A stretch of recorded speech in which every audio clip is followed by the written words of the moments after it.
kontra rito, kontra ron. Bakit? Politika lang ang mahalaga sa kanila eh. Hindi paglilingkod. Kaya ako naman nagawa dati yun eh. Katulad niya, sila Chihuahua. Kasama ko naman sila nung araw eh. Oh, nagawa ko ba yung dapat kong gawin? Sabi naman nila yung tama. Inaprobahan nga nila. Ngayon, mali nga.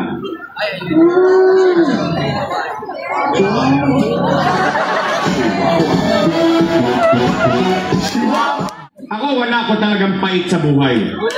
With all honesty, I'm happy kapag ang isang tao nagtagumpay at ako'y naging bahagi, maliit na bahagi ng katagumpayan ng isang tao. Kaya nga, ikinalulugod ko lagi kapag nagbabago buhay ng tao dahil sa gobyerno. O, katulad niyan, halimbawa, hindi naman kubli sa inyo. Tinulungan natin si Chihuahua ng araw. Hindi naman kubli. Totoo naman eh. I'm happy for him. Ngayon, kung nagtigasan ng leg nila, nagka-stiff neck sila lahat. Kung sila na magdala nun, hindi na ako. I always move on with our lives. Why?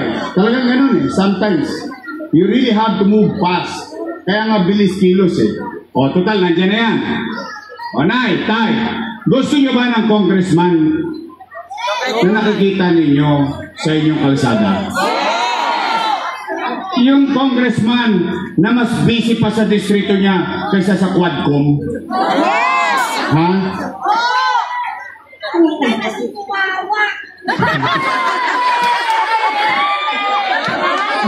Hindi. O, total, natulungan na natin siya. O, we move on. Pwede ba? Pakisuyo ko lang. Personal request ko lang sa inyo. Pwede ba pagpahingay na natin si Chihuahua? Promise? Wala namang buting na idulot sa inyo yun. Totoo lang. O sige, katuan. Kailan yung huling nakita yun? Pero ako sigurado ako sa kandidato ko. Tambay sa kanto to. Totoo lang. Makakalabit mo.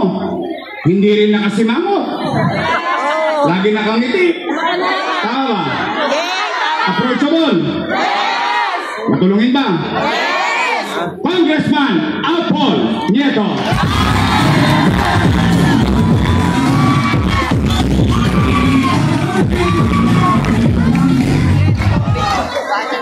Ang aking Vice Mayor, graduate ng Political Science. Yes. So she knows the job. Aral sa kanyang ama bilang presiding officer ng Sangguniang Panglungsod. Siya ay graduate ng Lasal. Wow. Pero daig ko siya. Oh. Graduate ako ng Ateneo.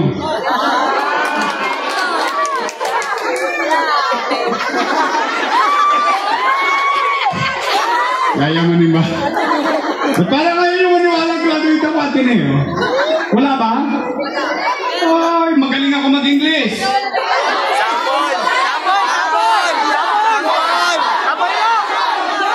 Sampon? How are you? Hey Joe, hey Joe. Leave me alone. Give me one back, Joe. Naalala niya yung mga nakakurbata nung araw. Hinihinga mo ng $1. Ako'y graduate ng Ateneo de Tondo.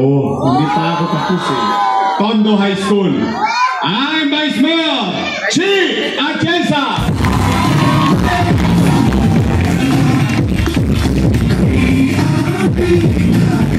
Your questions tayo?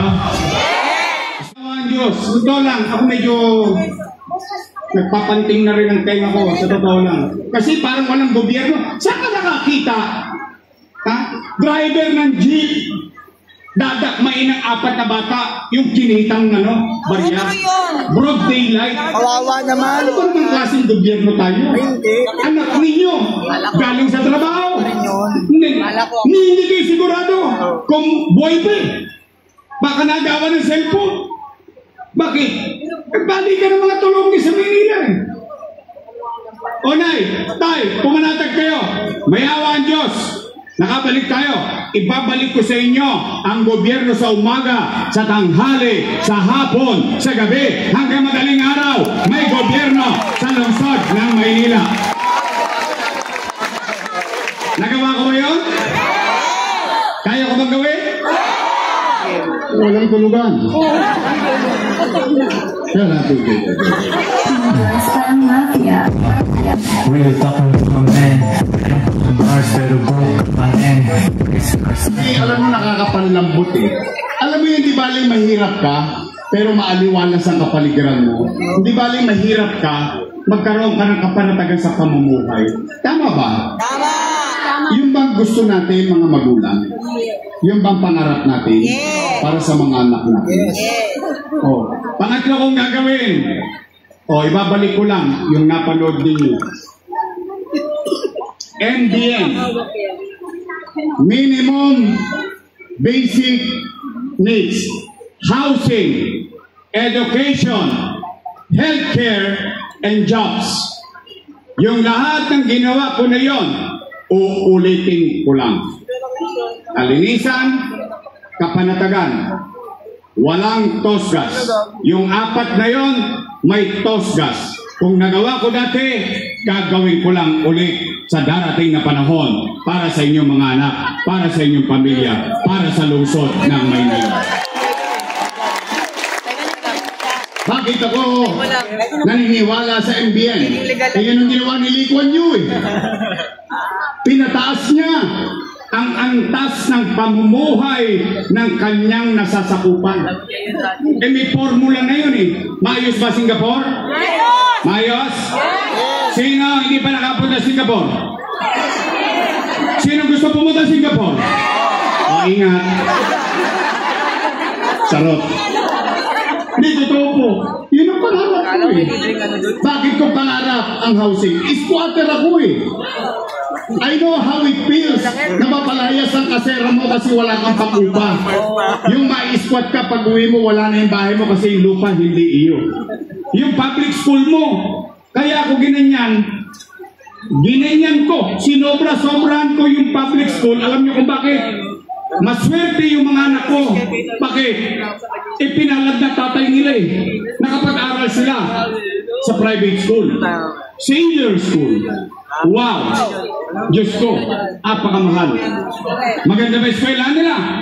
Sobrang ganda. Oh, masama ba naman mangarap ako bilang mayor na inatikman ng anak ko, matikman din ng mga anak ninyo? Ito lang, real talk lang. Ito lang, Nay. Kaya po, Nay, Tay, gusto niyo po ba talaga akong bumalik? Talaga?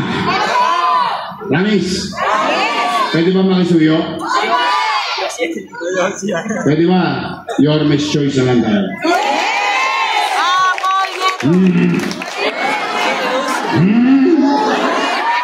Ang chacharot. Hindi, dalawa lang naman ang pagpipilian nyo eh. Dalawa lang. Dalawang grupo lang yan. Unang grupo, Your Miss Choice. Matamis. Yung kabilang grupo, Ladies Choice.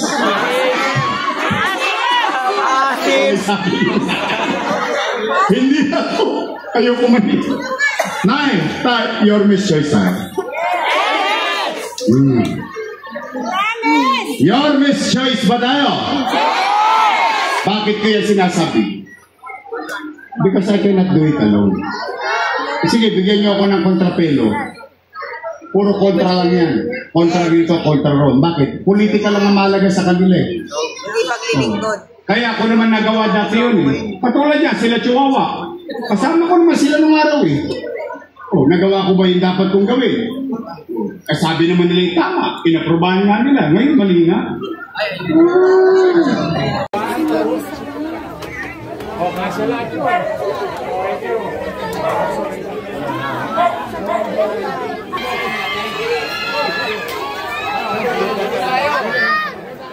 Bata.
Let's go.